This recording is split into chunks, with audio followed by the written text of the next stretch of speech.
The final day of talks at the G20 summit in Johannesburg ending with a renewed commitment to multilateralism. This year's chairman, South African President Cyril Ramaphosa, hails the outcome as a step towards uniting an increasingly fragmented world. Our agreement on a declaration during this summit demonstrates the value of the G20 as a forum that can facilitate joint action on issues of shared concern not only for the leaders, but shared concern for the peoples of the world. A joint declaration with climate action in focus passed without U.S. participation. The agreement focuses on helping poorer nations manage debt, raising funds for cleaner energy transitions, and taking stronger steps together against climate change. The U.S., which boycotted the event, accused South Africa of weaponizing the summit to undermine the group's founding goals. That's after the host nation turned down a U.S. offer to send a lower-level diplomat for the handover. And for more, Olly Barratt is covering this story for CNA from Johannesburg. Olly, thank you for joining us. What else has been agreed upon at the summit?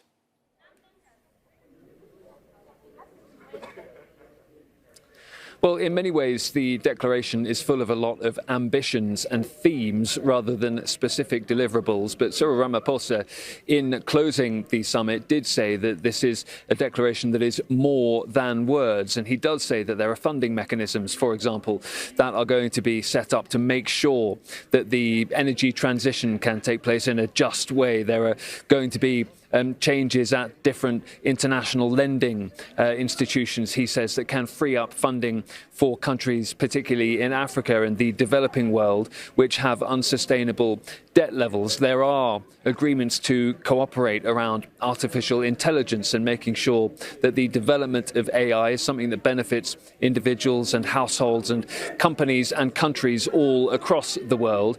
That critical minerals is something that countries here have agreed to do more work together on as well. There is a lot in that declaration, but critics will say that some of it does amount really to themes and broad ambitions rather than specific deliverables. There is also the ambition in that declaration to pursue peace in various different conflicts in the world, and certainly the Ukraine conflict has been a major topic of conversation here, with European leaders issuing a statement on Saturday in support of Ukraine, and then pursuing talks today in Geneva and into next week aimed at trying to pursue a peace for Ukraine that it is in Ukraine's interests. And as I say, that's been a topic of discussion that has been absolutely critical here at G20, even though it wasn't really specifically on the agenda for the summit.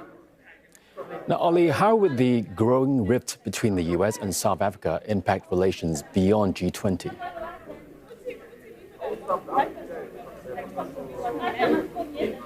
It's going to be interesting to see how the next year pans out. South Africa is saying it doesn't believe that the declaration that has been issued here is going to be dismantled in any way by the United States, and it does believe that the declaration here contains all sorts of deliverables that the member states who have signed up to it can follow through on. But Cyril Ramaphosa, in bringing down the gavel on this summit, was not able to pass that gavel on to the United States in the way that would normally have been expected. The ceremonial handover of the presidencies of the G20 from South Africa to the United States is not happening because the United States would only send a junior delegation of officials, and South Africa didn't believe that that was appropriate. Cyril Ramaphosa, in closing the summit, said, "See you all in the United States next year." Well, it is very much unclear at this point whether the United States will even invite South Africa, given how frayed their relations are at the moment. Many thanks for that update. Olly Barratt there, reporting live for CNA from Johannesburg.